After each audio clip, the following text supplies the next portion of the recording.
जय माता दी। महालक्ष्मी च विद्महे विष्णुपत्नी च धीमहि तन्नो लक्ष्मी प्रचोदयात्। माता महालक्ष्मी धन, सुख, ऐश्वर्य, पुत्र, सौभाग्य, यह सभी चीजें प्रदान करने वाली हैं। आश्विन मास शुभ कृष्ण पक्ष अष्टमी तिथि के दिन हाथी युक्त महालक्ष्मी का पूजन करने से स्त्रियों को यह सब सुख समृद्धि प्रदान होती है।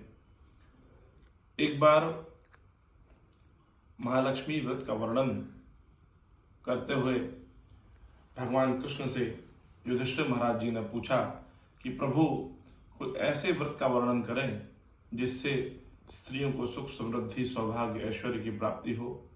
तब भगवान कृष्ण ने यह महालक्ष्मी व्रत का वर्णन किया और कहा कि हे युधिष्ठिर, पूर्व काल में पुरंदरपुर नामक एक नगर था। वहाँ के राजा मंगलसेन थे। उनकी दो रानियां थीं। बड़ी रानी का नाम चोल देवी था और छोटी रानी का नाम चिल्ल देवी था। एक दिन बड़ी रानी चोल देवी के कहने पर राजा ने बहुत ही सुंदर रमणीक उद्यान बनवाया। वह बहुत ही सुंदर उद्यान था। एक दिन उस विशालकाय उद्यान में एक शूकर ने प्रवेश किया और वह शूकर ने आकर वहां के रक्षकों को मार डाला और उस पूरे उद्यान को तहस नहस कर दिया। जैसे ही राजा को यह बात की खबर लगी, राजा अपनी सेना के सहित उस शूकर को मारने के लिए चल पड़े। जैसे ही शूकर दिखा, राजा ने बाण मार दिया और वह शूकर तुरंत अपनी योनि से मुक्त होकर गंधर्व रूप में आ गया और महाराज मंगलसेन को प्रणाम किया और कहा कि हे राजन, मैं एक चित्ररथ नाम का गंधर्व हूँ। एक समय ताल स्वर भूल होने से ब्रह्मा जी ने मुझे शूकर होने का श्राप दे दिया था और जब मैंने उनसे क्षमा मांगी तब उन्होंने कहा कि राजा मंगलसेन तुम्हारा उद्धार करेंगे। आज मेरा श्राप पूर्ण हुआ और उस गंधर्व ने, चित्ररथ नाम के गंधर्व ने राजा को महालक्ष्मी का व्रत आशीर्वाद के रूप में प्रदान किया। उसके बाद राजा अपने महल की ओर बढ़े। रास्ते में जलाशय में वह क्या देखते हैं कि बहुत सी स्त्रियां पूजन कर रही हैं। तब साथ में जो बटुक मंत्री था, ब्राह्मण था, उसको बोला जाओ इस अश्व को भी पानी पिला लाओ। जब वह बटुक ब्राह्मण अश्व को पानी पिला रहा था तो उन स्त्रियों से पूछा कि आप यह किसका पूजन कर रही हैं। तब स्त्रियों ने कहा कि यह महालक्ष्मी का व्रत व पूजन किया जा रहा है।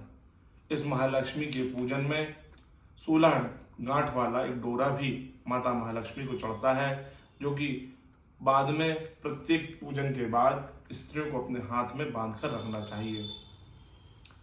वह स्त्रियों की, पति की, पुत्र की, सभी की रक्षा करता है। वह महालक्ष्मी का अभिमंत्रित डोरा होता है और उस डोरे की जानकारी देते हुए उन महिलाओं ने उस बटुक ब्राह्मण को वह डोरा दे दिया और आकर उस बटुक ब्राह्मण ने वह डोरा राजा के हाथ में बांध दिया।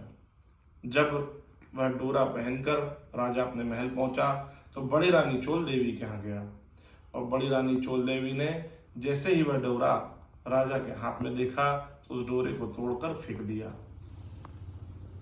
और उसी समय छोटी रानी ने यह देखा कि यह जो डोरा है उसको उठा लिया और जो बटुक मंत्री ने जो बांधा था उनके हाथ में, उससे उस डोरे का रहस्य जान लिया।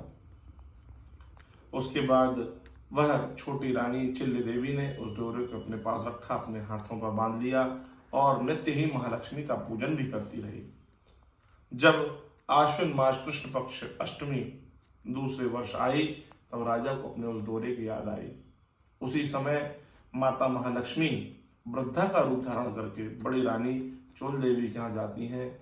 बड़ी रानी चोल देवी उनको बहुत ही अनादर अपमान करती है और उन्हें घर से भगा देती है, जिससे महालक्ष्मी जो वृद्धा का रूप धारण करके आई हुई थी कुपित हो जाती हैं और बड़ी रानी को श्राप दे देती हैं कि तुम्हारा मुख सूकरी के समान हो जाएगा। तब उस बड़ी रानी चोल देवी को राजा अपने राजमहल से भी निकाल देते हैं और पुनः माँ लक्ष्मी जो वृद्धा का रूप धारण की हुई थी वह छोटी रानी चिल्ल देवी के यहाँ जाती हैं। चिल्ल देवी उनका बहुत आदर सम्मान पूजन करती है, जिससे माता महालक्ष्मी प्रसन्न होकर छोटी रानी चिल्ली देवी को सुख समृद्धि का वरदान देती है। और यह महालक्ष्मी का व्रत छोटी रानी प्रत्येक वर्ष करती है, परंतु छोटी रानी को भी अपनी बड़ी बहन अर्थात बड़ी रानी चोल देवी की याद रहती है। चोल देवी जब घर राजमहल से निकल जाती हैं तो वह अंगिरा ऋषि के आश्रम में जाती हैं और अंगिरा ऋषि के आग्रह से ही बड़ी रानी चोल देवी ने महालक्ष्मी का व्रत पुनः धारण किया और अपने पूर्व रूप को प्राप्त किया और राजा को आज्ञा देकर बड़ी रानी को भी राजमहल में भिजवा दिया। इस तरह भगवान कृष्ण ने युधिष्ठिर महाराज को महालक्ष्मी व्रत का विधान बतलाया और आज के दिन सभी स्त्रियों को फुलहरा बांधकर हाथी युक्त महालक्ष्मी का व्रत व पूजन करना चाहिए और वह डोरा भी हाथ में अवश्य रूप से बांधना चाहिए। जो डोरा ना बांध सके वह उस ब्राह्मण को ही दान में दे देना चाहिए। इसके बाद व्रत व पूजन करने के बाद अपना हवन करें, माँ लक्ष्मी की आरती गाएं और साथ में 16 दाने या 16 गेहूं के दाने या दाल के 16 दाने माता महालक्ष्मी पर चढ़ाना चाहिए। यह बोलते हुए कि पोला पर पन गाओ, मंगल सेन राजा जहाँ की अमोती दमोती रानी, ब्रह्मन बरुआ कहे कहानी, सुनो है महालक्ष्मी देवी रानी, हमसे कहती तुमसे सुनती 16 बोल की कहानी। यह बोलते हुए माता महालक्ष्मी पर गेहूं या दाल के दाने अवश्य रूप से चढ़ाना चाहिए। इनकी संख्या 16 होनी चाहिए। और आप सभी लोगों को महालक्ष्मी की बहुत बहुत शुभकामनाएं। आप सभी माताएं बहनें इस व्रत को धारण करें और माता महालक्ष्मी आपके जीवन में सुख समृद्धि ऐश्वर्य प्रदान करें। जय माता दी।